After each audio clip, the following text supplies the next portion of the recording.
जय श्री कृष्ण। निर्जला एकादशी की कथा।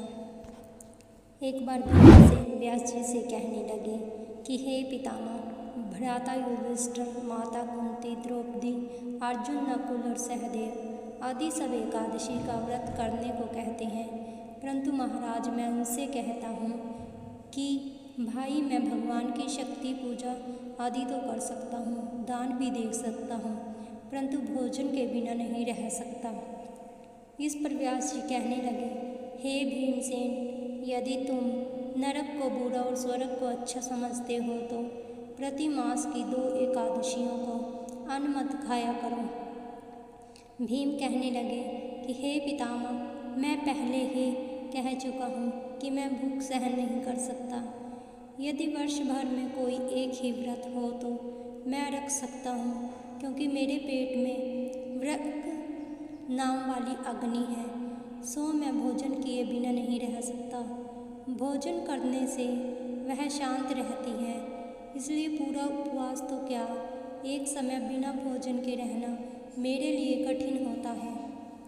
अतः आप मुझे कोई ऐसा व्रत बताएं जो वर्ष में केवल एक बार ही करना पड़े और मुझे स्वर्ग की प्राप्ति हो जाए। श्री व्यास जी कहने लगे कि हे पुत्र, बड़े बड़े ऋषियों ने बहुत शास्त्र आदि बनाए हैं, जिनमें बिना धन के थोड़े परिश्रम से ही स्वर्ग की प्राप्ति हो सकती है।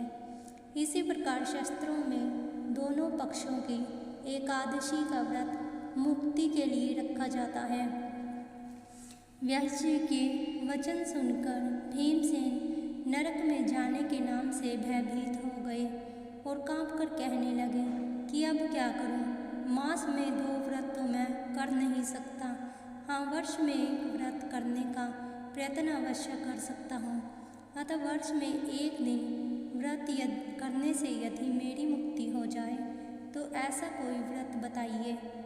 यह सुनकर व्यास जी कहने लगे कि वृषभ और मिथुन की संक्रांति के बीच ज्येष्ठ मास के शुक्ल पक्ष की जो एकादशी आती है उसका नाम निर्जला है। तुम उस एकादशी का व्रत करो। इस एकादशी के व्रत में स्नान और आचमन के सिवा जल वर्जित है। आचमन में 6 मास से अधिक जल नहीं होना चाहिए, अन्यथा वह मद्यपान के सदृश हो जाता है। इस दिन भोजन नहीं करना चाहिए, क्योंकि भोजन करने से व्रत नष्ट हो जाता है।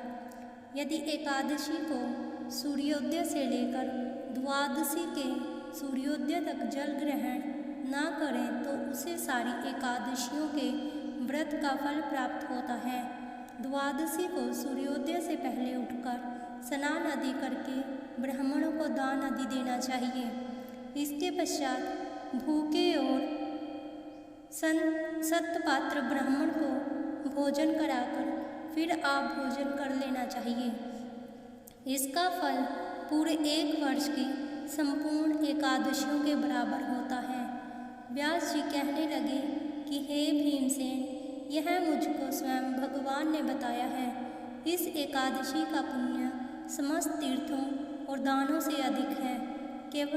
केवल एक दिन मनुष्य निर्जल रहने से पापों से मुक्त हो जाता है। जो मनुष्य निर्जला एकादशी का व्रत करते हैं, उनकी मृत्यु के समय यमदूत आकर नहीं घेरते। भगवान के पार्षद उसे पुष्पक विमान में बिठाकर स्वर्ग में ले जाते हैं।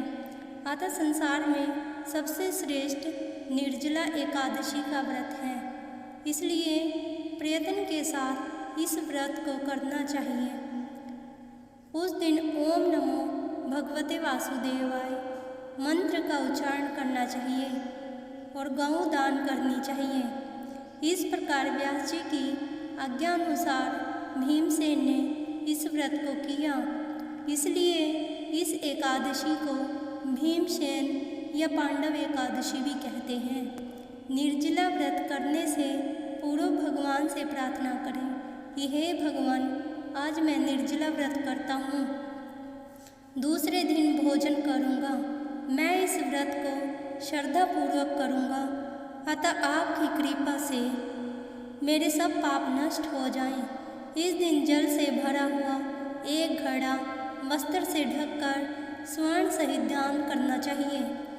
जो मनुष्य इस व्रत को करते हैं उनको करोड़ों पल सोने के दान का फल मिलता है, और जो इस दिन यज्ञ आदि करते हैं उनका फल तो वर्णन ही नहीं किया जा सकता। इस एकादशी के व्रत से मनुष्य विष्णु लोक को प्राप्त होता है। जो मनुष्य इस दिन अन्न खाते हैं वे चंडाल के समान होते हैं, वे अंत में नरक में जाते हैं।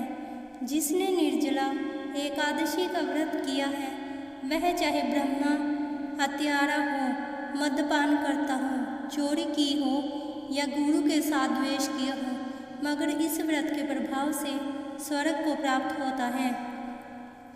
हे कुंती पुत्र, जो पुरुष या स्त्री श्रद्धापूर्वक इस व्रत को करते हैं उन्हें आलिखित कर्म करने चाहिए। प्रथम भगवान का पूजन, फिर गोदान, ब्राह्मण को मिष्ठान व दक्षिणा देनी चाहिए तथा जल से भरे कलश का दान अवश्य करना चाहिए। निर्जला के दिन अन्न, वस्त्र, जूती आदि का दान करना चाहिए। जो मनुष्य भक्तिपूर्वक इस कथा को पढ़ते या सुनाते हैं उन्हें निश्चय ही स्वर्ग की प्राप्ति होती है। जय श्री कृष्ण। अगर मेरी वीडियो अच्छी लगी हो तो प्लीज़ लाइक और सब्सक्राइब कर दीजिए। इस बार निर्जला एकादशी 25 सितंबर को है। धन्यवाद।